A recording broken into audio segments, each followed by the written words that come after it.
All right, what's going on, everybody? Varric here. I apologize, I haven't been able to post in a little while. It's all really dependent on my work and what I'm doing at the time. But as you can see in the title, I wanted to talk a little bit about identity. And speaking of work, I'm a psychiatrist by trade. So, I work in behavioral health, I work in mental health, and identity is something that I talk a lot about and I talk to my patients a lot about. And specifically, so to let you know, I'm part of the military, and one. And this is not what this video is about, but one thing that I certainly see is when people are retiring from the military, they tend to lose their identity, right? And when you identify with a certain group or a certain way, and that is lost, that's a really powerful part of your life that's very difficult to navigate through. So I think I don't. I set that as a groundwork of just showing that identity can be so powerful, can be so important, and in a video game, which is not really to compare to retiring from the military or whatever, but when you feel like you lose your identity, that can really take its toll on how you feel about the video game and if you want to continue playing. So to all the fans of Diablo 2 who kind of went from Diablo 2 to now playing, Diablo 3, whatever, we're not going to talk about that, to Diablo 4, we're really hoping to be able to retain our identity in terms of the video game. And I think that falls short, right? And I want to talk about it with a couple different categories. One being items, two being just the game in general, and three being the community that we're a part of in terms of the video game community, specifically Diablo.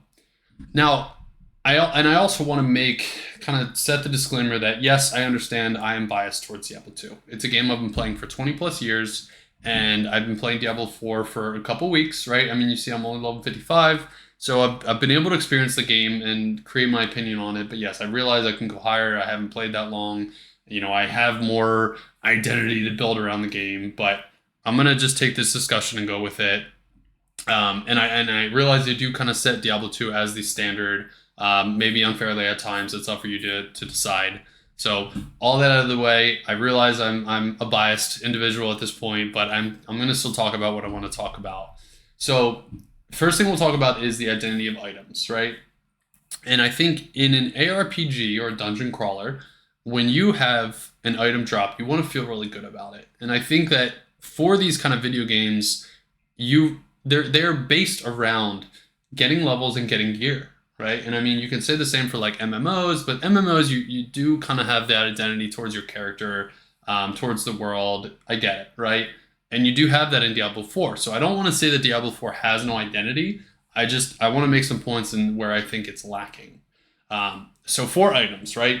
We get an item that drops, and we want it to feel good. We want to get that surge of dopamine. We see it on the ground, and we're like, yes, got a new item. This is unique. This is awesome. Not many people have this, but they know what it is, and like, I'm going to feel good when I wear it, right? And I've been able to get a couple uniques in this game, right? 100,000 steps, whatever that is. I think I had a chess piece that I no longer use, but it never felt good or important, right? It never felt powerful. And when you get that unique item, you want it to feel powerful. You want to equip it and feel like, man, this is awesome. I have these awesome stats, better than anything I've ever had. And it didn't feel that way. And again, I realize that I haven't played enough of the game, whatever, but I'm not finding that. And in Diablo 2, I find that, right?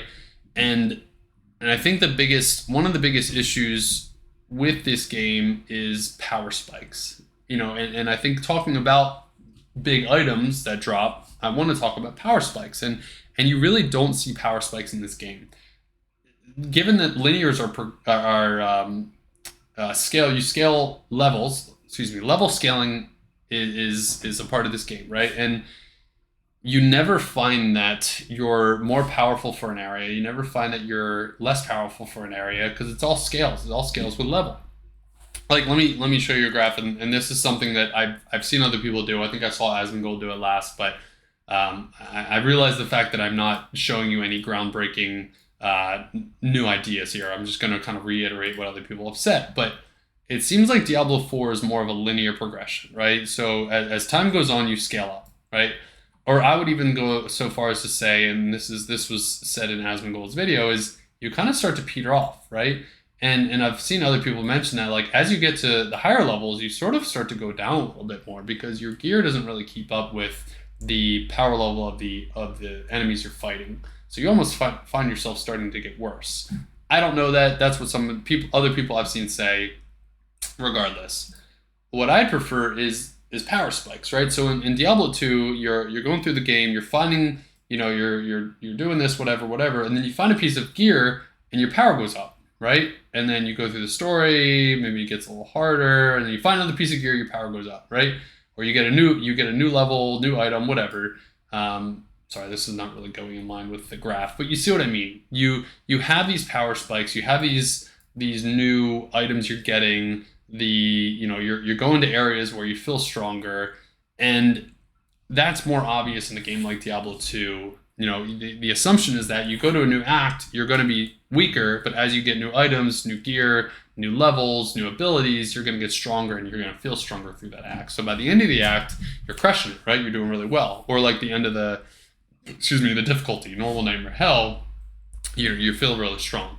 And then you get to a new area, you feel really weak. And that sort of undulation of power it feels good, right? And it feels like you're influential and substantial.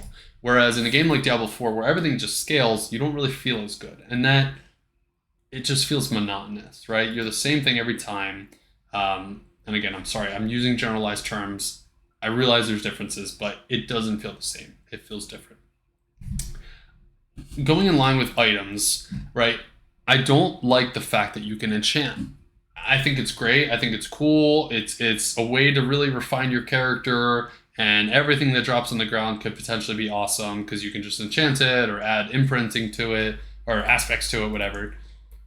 Personally, I don't like that, right? I like the idea that that you get this 1 in a million drop that's awesome, or you can get this drop that was so close to being awesome. If only it rolled this way. If only something differently rolled on it, right? If only those tri-res boots had faster run walk, right? If only that thing, if only. But that's the fun part to me. That's the excitement of like, man, I was so close. But for these items, when you drop something, all you need is high power, right? Item power. And if you don't like something, go enchant it off, right? Enchant off that 27 intellect that your barbarian got on an item, and oh, look at that, now it's strength, right? It takes away the fun, personally, right? It takes away the excitement of what could have been, or when you finally do get that drop of like, holy crap, I did it, right? It takes a lot of that away. In the same sense, aspects, right? Again, same thing. You can take an aspect off, you can replace an aspect, you can keep an aspect in your inventory to use for later. Oh, a rare dropped, I'm going to put an aspect on it, and I'm going to enchant it, and I'm going to upgrade it, and now it's great, right? It's not as fun to me, right? I prefer to find something on the ground, identify it, and boom, that's the item, that's the upgrade, that's this awesome piece of gear that I now have. Not like, oh, I got this random item that I can go, tinker with and make it this amazing piece of item. That's not fun for me, right? That to me takes away the item's identity. Okay. In the same sense, and I'll just kind of touch on this really quick. I'll be totally honest. I love transmogging. Like that's huge for me. But I do think that also takes a little bit away from the item's identity. Again, you have to decide what this game is. Is it an MMO? Is it an ARPG? That's a little. ARPGs are more item focused, and MMOs are more like character focused. Sure, in an MMO, transmogging is fun, and it's exciting, and you get to change how your character looks. But that also takes away from the item's identity, because now if the item doesn't have a particular look to it, you don't know what you're wearing, right? You don't know that item you have, so that takes away the identity of the item. So I just want to talk about that. That's probably all I want to touch on with items. There's probably more I could talk about, but those are the two couple main points I wanted to say. Talking about the game's identity is another big part, right? And again, this is not my idea. This is someone who mentioned something that I saw on Reddit that was just a very good point, and I kind of followed along in the comments. But someone made the point that specifically the Fallen, right? The little guys who, in Diablo 2, the Fallen, that shouted Rakanishu, and they attacked you, they had identity, right? They would either frenzy at you, or if you killed some of them, they would like get scared and run away. They would have those fun little calls like Rakanishu or Nashgar or whatever they would say, right? And that was fun. That was cool. That gave them an identity. The goats did the little like bleeding, the goat noises, whatever. The zombies shouted brains, right? I mean, they all had a cool identity to them that was very like obvious, right? That you could hear. That was a big part of the game, was they would say these things and do these things, and it made them feel special. It made them feel like a cool mob that was special, right? Whereas someone on the Reddit post used the term blandification. Yeah, totally. I mean, that's the point now. That's the issue now. I see in these items is that, or in these mobs, is that they're bland, right? They look different. They look cool, right? Yeah, they're beautiful. They're really well done, but they sort of all act the same, and they're just mobs to kill. They're fodder to just spin through, and it takes away, right? To me, it takes away from the game's identity, and that's not fun for me, right? That doesn't feel good. And when you continue to take away from an identity of a video game, you don't get as emotionally invested, and you don't play it, and you don't care. You get through the campaign, you get through the story, you do what you wanted to do in the game. Sure, you get to level 100, but do you do it again? Probably not. Maybe you do. Maybe try different classes. Sure, you might play it for a year, but is it one of those games that are going to last? That are going to last for 20 years, like Diablo 2 did? No, I don't think so. And I think that's where a lot of people were disappointed, because it is not going to be that game that lasts. And again, speculation. I get it. Maybe it is, but man, maybe they changed things, but I don't see it. And like I said, that's where I think that Diablo 4 lacks. Okay. And I think the last thing I'll talk about is identity of the community, right? And how you feel of being a part of a video game, being a part of a video game community. Diablo 4 is more like an MMO, where you have this open world, you see people running around, but I never feel personally connected to them. And I will say that sometimes when you're doing world events, or you're in a Helltide and you see somebody, you invite them, like that's cool. You can, hang out with them, and that does feel a little more connection. So it's not all for naught. It's not all terrible. But having this open world setting where just like you just log in and you play for an hour, and you're not joining a game, you're not doing XYZs, you're just logging into this world and playing in the world, and it does feel very MMO like, right? But I personally like the idea of creating a game and allowing people to join your game. And when someone joins your game, it feels personal. It feels like, oh hey, what's up? Like you feel obligated to be like, how's it going?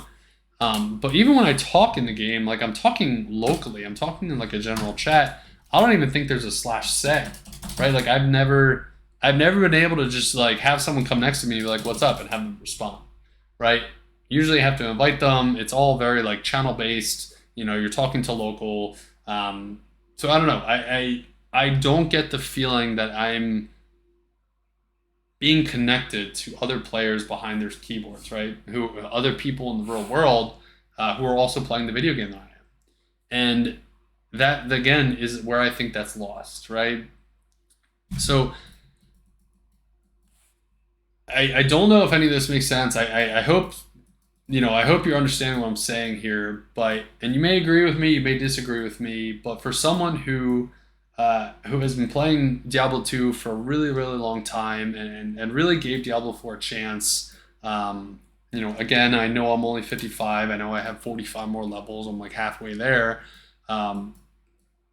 It's lacking to me, and that's just my opinion. Again, you don't have to agree with me. You don't have to care. That's not for you to care about.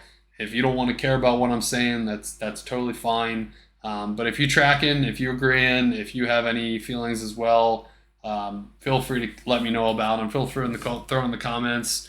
I may have missed some things I wanted to talk about but didn't get to talk about that I'm just not thinking about right now.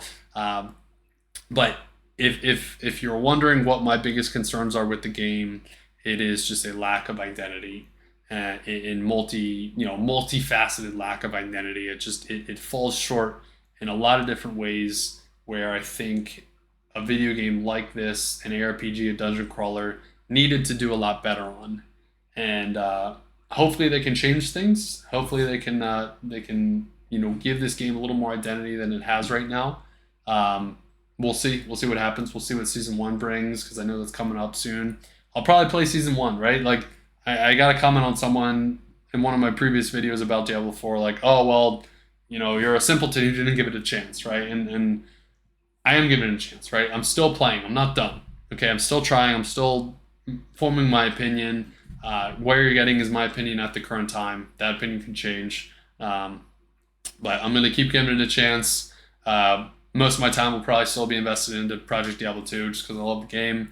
And anyway, that's it, guys. That was the video. If you have any questions, thoughts, concerns, issues, if you want to just speak your mind, feel free to do it in the comments. I try to be polite. I try to be receptive to what someone else might say, and respect your comment, and your thought, your feeling, and I'll try to respond to it and give my own feelings. But as always, not as always, but I will ask, please be respectful in the comments. I try to be respectful as well. So yeah, let me know what you think, and that's pretty much it. So thanks for listening. Have a good day, everybody.